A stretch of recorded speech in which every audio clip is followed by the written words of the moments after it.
I'm surprised at the lack of AI information here at reInvent. You're watching Techstrong Gang.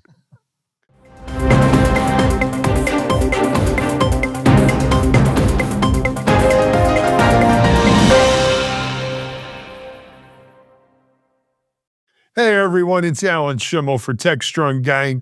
No, there is no lack of AI at AWS reInvent. As a matter of fact, it's downright overwhelming. We're going to talk about that and what is AWS reInvent, what is AWS's plans around AI in its many different flavors. We're also going to give you a real update on what the Techstrong folks, as well as the Futurum folks, have been doing here at AWS reInvent. This is a casual, just two-person version of the gang. We put a call out to Silicon Valley and requested diplomatic immunity. I was wondering where you were going. That's all it was. Swartz to be able to leave the jurisdiction and come down here to Las Vegas. It was a jailbreak. Some would call it a jailbreak. I was trying to be fancy, John. Okay. But the one and only Jon Swartz is with us here live in person at reInvent in our suite at the Wynn. John, welcome. Hey, thanks, Alan. So I was kind of up in the air. I was good. I talked to the AWS about just showing up and talking to some of their executives in AWS fashion. I don't mean to be rude to the hosts. Sometimes they take a long time to kind of put together their make up their minds. Yes, execute and set up their appointments. So I did end up doing that. I ended up coming down here, and I ended up being, as you are, overwhelmed with the amount of AI news. But there are also some other things, not just the news, but where the company is going, and some of the people who made appearances here, which I think is kind of foreboding and it maybe presages the direction the company is going in many different areas, not just enterprises, but climate change, future investments they're going to make in some certain startups, and maybe changes they're going to make to the robots, the 1 million robots they have in their warehouses. So, wow. So I spent a lot of time roaming and talking to different people to get an idea of what they're going to do in the ecosystem. And their plans, to be blunt, are literally to take over the world in a sense. Well, it's always been that though, hasn't it? Oh, it has. And that's not new. What I find interesting, well, first of all, I got to ask you, did they give you the sweatshirt? They did. Okay, so can I? Okay. I'll. Because I didn't get one. So I filled out a survey. The reason why I did that is because I came here at the last minute. I drove, and so I didn't have much of a wardrobe. I didn't have much time or much of a warning from AWS. They told me literally the night before the meetings what they had confirmed. So I showed up, and as my reward for doing the meetings, they gave me this nice sweater, which I will wear today. Maybe give it to somebody else. It's very comfortable. It's pretty a paler shade of blue. I had to give an evaluation of the AWS CEO's keynote speech on Tuesday as part of. Still gave you that? And I lied. Okay. I lied. You lied. I was going to say, okay. So okay. But I mean, so Alan, like for instance, I know you have theories about where this is going. Maybe you want to talk about that first and what AWS is priming to do with enterprises, and then I'll discuss some of the things I came across. So I sat through the 3 hours of keynotes yesterday, and you and I were sitting here in our studio watching the simulcast of today's keynote. And it was all AI all the time, pretty much, right? But here's the thing. When you look at when you look at a lot of the AI offerings they're building out,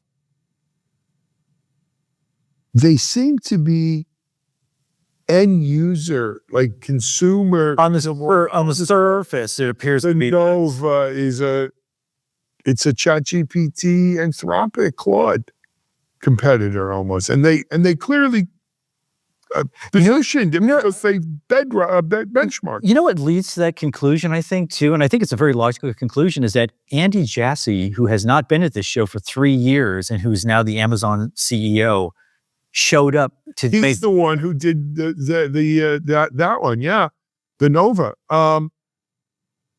Everything around Q is AI generated. today, Dr. Swami, I forget his last name. Anyway, everything he was doing was AI thing, was AI empowerment. Here's the thing, though. In my best Dr. Evil voice, what they want to do is they want to build their own infrastructure that's, it doesn't have to be best in class. It has to be good enough. Infrastructure for GPUs and AI and the storage that goes with it. On top of that, they're building their own models, their own AI, everything you need. Not to be an end user to use the AI, though that's what these applications are for. They're not true applications, they're building blocks. It's because their plan to dominate the world is based around being the place to host AI-empowered applications, and they're building these AI building blocks for developers to attach to via API and build tomorrow's AI-empowered applications that run on Amazon Silicon, in Amazon data centers, on Amazon networks. Yeah, no, that's a very good point. The other thing that was interesting to me is, so you have Jassy come back to talk about Nova, and there is a different end game than from the coverage that we've seen so far, because in a sense we're just covering the news, but we kind of go deeper into it. What was interesting to me is, I think on Tuesday, and I there's so many things that Amazon did that for the first time I'm using a computer on camera. So there's a guy named Benoit Dubin From Apple. He's Senior Director of Machine Learning and AI. He used to work at Amazon. Yes. Apple, the idea of Apple appearing on stage at anyone's event, including a competitor in other areas, to me said a lot. In a sense, he came in to do a testimonial about their the services that they use, or how they use Amazon services for all their products. He went down the entire product line, and also Amazon's behind the scenes role in Apple Intelligence. So Apple uses the AWS chips Graviton and Inferentia for efficiency use, but he also said they're in the early stages of evaluating Trainium too. So in a sense, this is a coup for Amazon in terms of their competition with Microsoft and Google. But you add that with Jassy, and then some of the other things I heard that were not directly involved with the products, and you see this vast, crazy, ambitious plan they have, which is going to be even easier, without getting political like I usually do. But it's going to get easier in the current climate, because one of their antagonists, Lena Khan's, going to be out of the FTC. So they can go full bore. They're going to do it regardless. Of course, that's assuming that Jeff Bezos crawls his way back into the good graces at the court in the palace. I think he has made efforts. I think there has been some communication between him and Trump.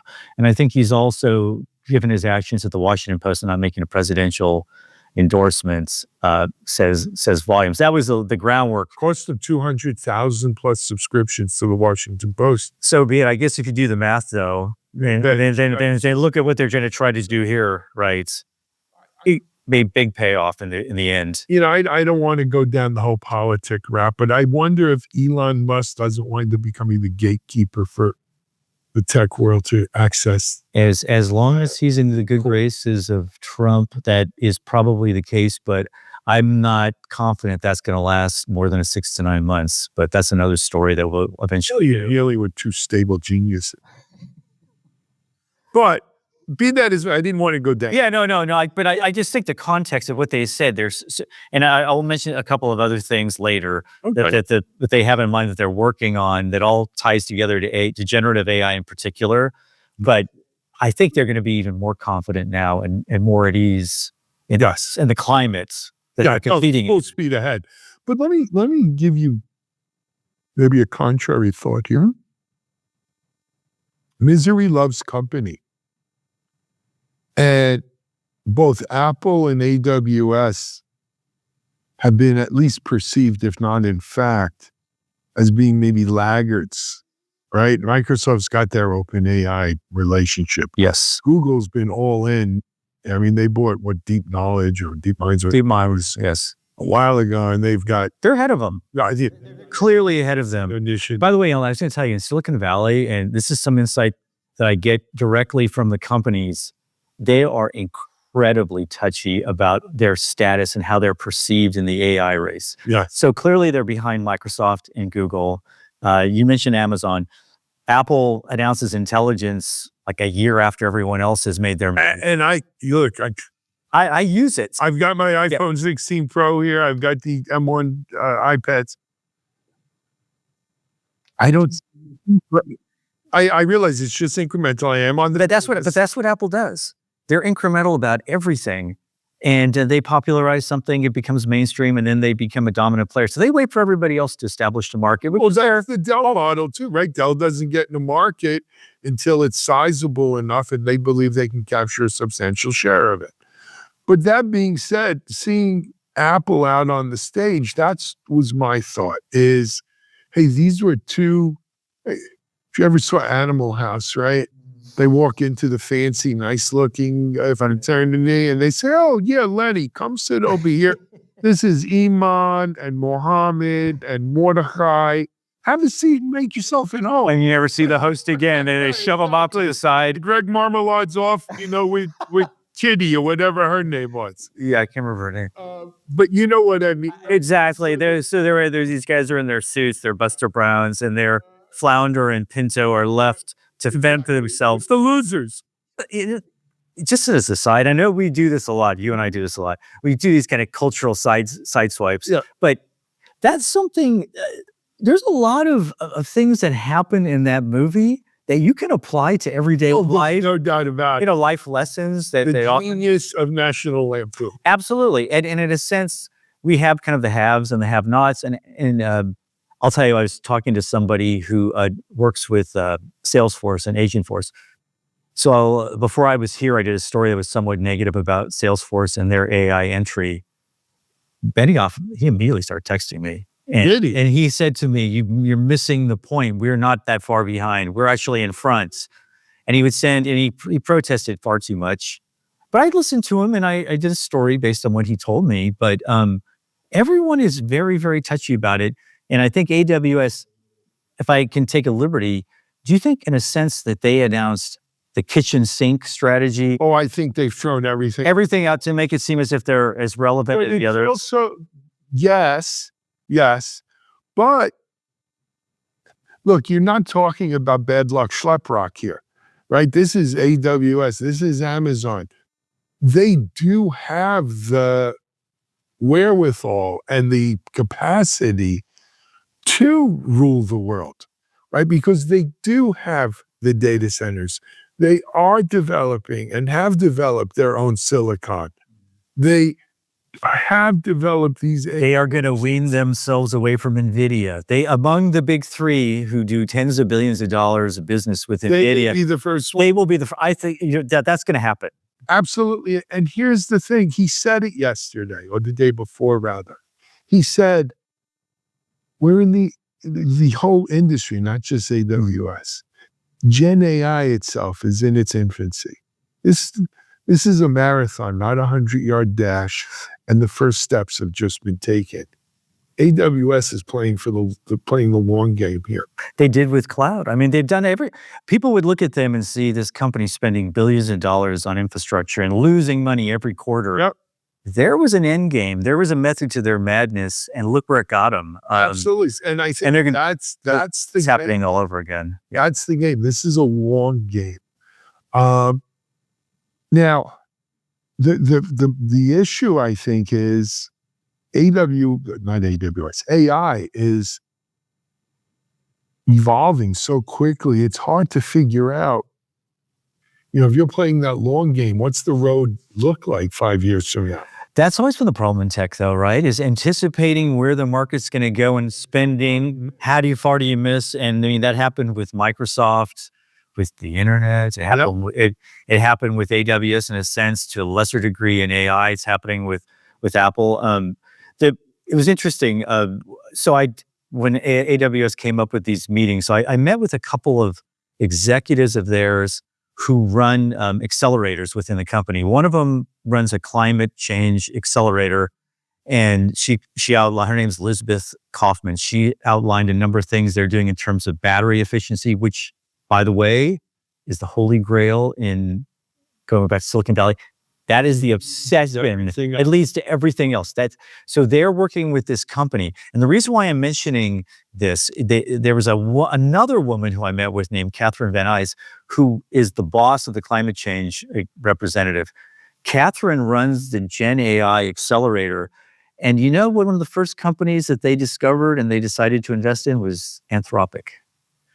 So that was her connection. She said, we started off, this company had only a few employees. We thought they had promise. We have $1 billion, like $1 billion fund. We decided to put some money into them. And now that investment, it's now $8 billion. Yeah, they just doubled their investment. So, but here's the thing. Yes, you're 100. So they're seeding everything. Yes, they are. They're trying to, as I think we said yesterday on the gang, they're playing every number on the roulette except 0 and 00. But red, black, they've got it covered. That's an excellent analogy, right? Yes. But two unique things about AWS and Amazon. Number one, they've never been afraid to eat their young. And Anthropic may wind up being a prime example of this as they kind of cast that to the side as they go with their own, right? So they have these symbiotic relationships with companies until they become the symbiotic. Okay, or parasitic. Parasitic's a better word, but they wean or they use, for lack of a better word, use something and run it dry, and then they decide, wait a second, we'll go on our own. But we can do it ourselves. So I think that. And Claude's a great product. It may have legs in spite of what Amazon does, but, that's certainly a possibility. The other thing is only AWS can kick off their thing by talking about how deep and great their relationship with NVIDIA is, right, and how happy they are with. And they made an announcement with them right, exactly. And how happy they are with their investment in Anthropic and all that it's doing in Claude, working in Bedrock, and say all of these things, wasting probably 20 minutes of a 3-hour keynote, and I do mean 3-hour keynote, on their NVIDIA relationship, on Anthropic, and then in the next breath say, we're coming out with our own silicon that beats NVIDIA and our own Gen AI that is benchmarked to be better than Claude. That's the Amazon way. Take no prisoners. No, but it's okay. Microsoft took no prisoners. Right. There was a time Oracle took no prisoners. Right. But they weren't as duplicitous. And duplicitous has evil connotations, but they weren't. I can't think of a less evil. Yeah, two-sided, two-faced, but duplicitous. To be your friend here while plotting your demise here. Yeah, it's Machiavellian. It is. I got every big word I got. Well, you're a lawyer, so you have an extended vocabulary, much more than that. It's Machiavellian. It is Machiavellian, and it's inevitable. It's happened before. It will happen again as they move their tentacles. They strike these relationships and then they cast them aside. It's almost like Elizabeth Taylor. You marry somebody, you have the husband. Well, maybe it was King Henry VIII. King Henry VIII is the better one. You chop their head. Yeah. Well, not all of them. It was died, divorced. No, divorced, died, divorced. You remember this. Died. No, there's a rhyme. Divorced, died, divorced, died. Died is not really, off with their head. Yeah. Died. And then the last one, he did it. Yeah. There was an old and then one more that stayed on Catherine of Argonne. In a sense, Amazon's working their way down the list. So this is what was interesting to me too, is like you've got a lot of AI related conferences. Yeah. And the one guest speaker who is kind of growing tiresome is Jensen. Yeah, he's here. And he is, it's interesting to see the dynamics play out. I'm sure he knows where this is leading, and they're making their own path to be less So let's explore that. to be less reliant on Amazon, Microsoft, and Google eventually. Well, that's NVIDIA's game. Yeah. NVIDIA's game, and it's a card out of the Microsoft book. It's about the software, stupid. So if NVIDIA says, if we control the software that people use for the AI game, we got them. We got them, because then we can embrace and extend that software so it runs best. You know, on our chips. So one thing just popped in my head. Somebody mentioned to me Amazon's long-range plans, which impact their employees, by the way. So I hear from two different things. I hear theories about what they're going to do with their warehouse control, and I get a lot of messages from people who are organizing as labor representatives against Amazon because they see where this is going. And Gen AI, in a sense, is going to be able eventually, I'm not sure how quickly, but probably sooner than we think, convert most of the 800,000 to 1 million robots that work in the warehouses. They're going to be able to do things like sort through products. Yes. And here's what the tie-in that is so creepy to me is that there is a startup in San Francisco I think it's called Physical Intelligence. Bezos is one of the big investors in this company. These are robots that do household chores, like the robot from the Jetsons. Mm-hmm. And I've seen videos of these things. They sort clothes, they bus tables, and Bezos he's a big investor in this company, and he probably says, "Wait a second, if these robots can do this, think of what they can do at our warehouses." Oh, sure. And I remember just going like years and years ago. I went to a place, Fernley, Nevada, one of the first distribution centers. He was there, and I talked to him about what they plan to do, and he's like, the era of robots will come along, and God knows we won't have anybody here. No, and I think this is part of their plan. It's going to affect their own people as well. Whenever I talk to young people, or I was taking an Uber to the airport to come here this week. I was talking to my Uber driver, told him I was coming out here, and he said, this AI scares me. I said, well, as an Uber driver, I can understand that. Because they're not going to need drivers. He says, yeah, I should have gone to be a doctor. I said, what makes you think a doctor won't be replaced? Hey, they're already starting that. Absolutely. They started down that path with there's a dental robot. I mean, they've been doing, but here's where rubber meets the road, where the robot is empowered by AI. You just went right to my point. That's exactly right now you've got the dentist, the orthodontist, the surgeon. There's a high-rise window washer in Manhattan. He's done. It's the robots. They're already testing it. Sure. But when you make that robot smart enough to know,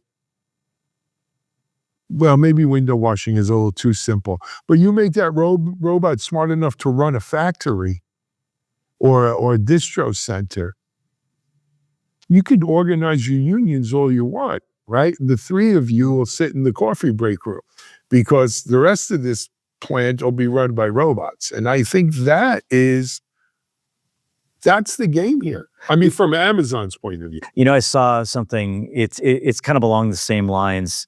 It was kind of this sinister kind of idea that this Department of Government Efficiency, part of the edict is advancement of AI as fast as possible, because here's the thought.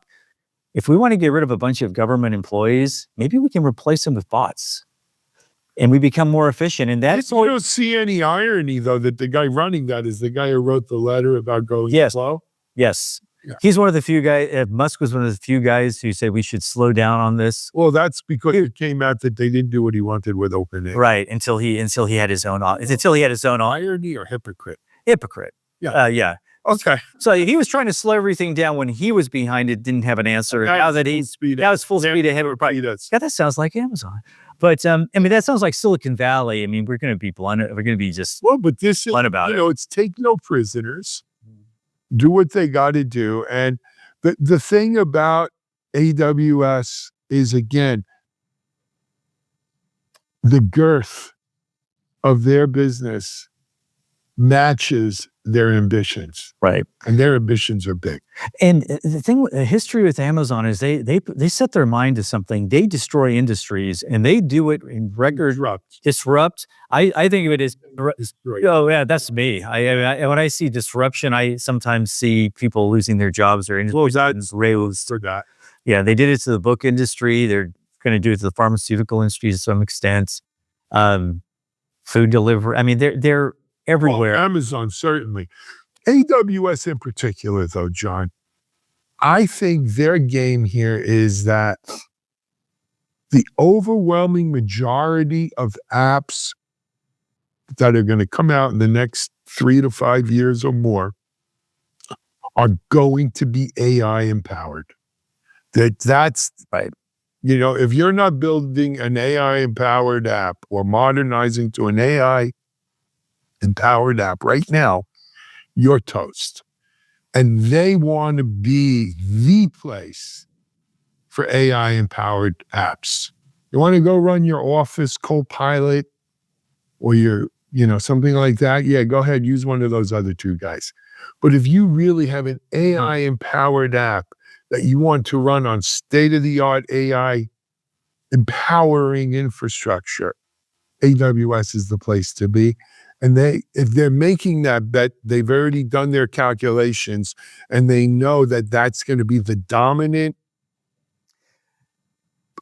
business going forward for cloud. Yeah. So when I was talking to the climate change person, in a sense, she kind of is reading between the lines. She's like, we're doing a lot of work in terms of SMRs, like a small nuclear facility. Yes. We're thinking about energy consumption. We're thinking about data center efficiency, building out data centers. And I said, well, this is because of your AI ambitions and all the energy that's required. Oh, yeah, that's true. But we also really believe in great ideas. And I think these are great ideas that enhance and extend their leadership in this space. Yes. But their game plan is based upon, I've done VC-backed startups my whole life before starting Techstrong. First rule when a VC is looking at a business plan, is this a potentially big enough market? And can this group, this leadership group, can this business model, business plan be one of the top 3 in this potentially big market? If it's not a big enough market, I'm not investing in it. And if I don't think that this particular plan has legs to be a top 3 player in that market, I'm not investing in it.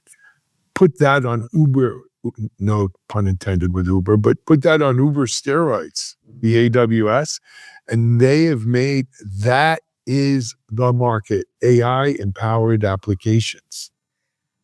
Yeah, I mean, it's interesting when you did the economy. We mentioned Musk, and there's this fear because he's the world's richest man that he's going to usurp his access. Well, he did lose $56 billion yesterday. Oh, he'll regain it. So, yeah, but he'll probably regain it eventually. Who knows? But yeah, taking that into account, that's like chump change for the rest of us. But regardless, there's always this fear about him taking advantage of, say, taking more advantage of like satellite deals or defense deals. Well, now, why, Bezos has Blue Origin. Why do you think he's got his knee pads on? And by the way, that's not lipstick, the orange. No. So the FCC nominee Carr has said there's no reason why we shouldn't extend and expand these deals, satellites, not just to Elon, but to Bezos with Kuiper. And with Kuiper, that's another. So it's a feeding trough, right? And so it's life in the oligarchy. I mean, it's gotten worse, and it just gets continuously worse. You ain't seen nothing yet. Oh Jesus! God, it's got to be. But again, not to go down that road. AWS, they have done their homework. They're making their bets. And now it's a question of execution. And I've never bet against them in terms of execution. I have to say something. We go to a lot of trade shows, And usually they're the same kind of slog. You know, the keynotes are getting longer. Yes. There are too many breakout sessions. There's too much messaging. They're inundating us with press releases. But I have to say the best organized show by far is reInvent, based on my experience. And one of the things they do that's brilliant but also kind of creepy is they have the press room is set up extremely close to all the meeting rooms. So you only have to walk a couple hundred feet and you will be put from one interview to another to another. And if you don't go to that, they'll just come to the press room. I've seen Jassy when he was AWS CEO. Right. He will go to the press room, and while the press is eating, of course, he's pontificating, and it's like almost like a sense of brainwashing. As Microsoft used to do that. Yeah. So when I worked at USA Today, they would have us come up and visit them for a day.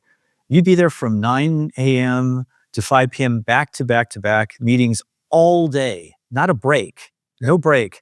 You even go to lunch with them, and they will do the same message. Yeah. I mean, look, let's be fair. They're very tight-fisted on giving out press and analyst passes. But once they give you one, they track how many meetings you go to or you do, right? How many sessions you attend, do you sit in at the keynote? Because, you know, next year for Christmas, they check their list and check it twice before you get in. They want ROI from your coverage, right? And they expect it. And you're right, Alan. It's one of the few places where after a meeting, I get a reminder, oh, we enjoyed meeting with you. It was like a bot. Well, it probably is a bot, but they're just hitting me, cascading me. And I got like 10 messages this morning about every conceivable thing they're doing today. And they repeat things. And you know what? Going back to that Microsoft trip, they got me to the point where I would think in the way they would explain something to me, and then when someone asked me about it, my experience there, I would regurgitate it. Yeah. First, it's like if I went to Apple and I talked to 5 people, I get 5 opinions. They were all on message, and I think AWS is on message. They got the budget, they got the ambition, they got the machines in place, and I'd never count against. No, I wouldn't count. I think. You know what? They have a great strategy for them. And like I said, it's about executing, and don't count against them on execution. Jon, we're about out of time. We have one more day of Techstrong Gang coverage coming tomorrow. We also have some live coverage today, as well as a whole bunch of other content on Techstrong TV. I know you've got some meetings. Yes, and I'm going back. I'll be back in Silicon Valley for the next Techstrong Gang. I got out. I was like 48-hour pass. Yeah, it was like the Groundhog's Day. I peeked out. I know, you have to invoke the 25th Amendment. Who's running Silicon Valley while you're gone? Oh, they'll do fine without. They do better without me. So, Jon Swartz here in person for Techstrong Gang. We are live. Well, we're not live on Techstrong Gang, but we'll be live here today in our suite at the Wynn, covering all the AWS information you need to know. This is Alan Shimel for Techstrong and Techstrong Gang. We'll see you all tomorrow.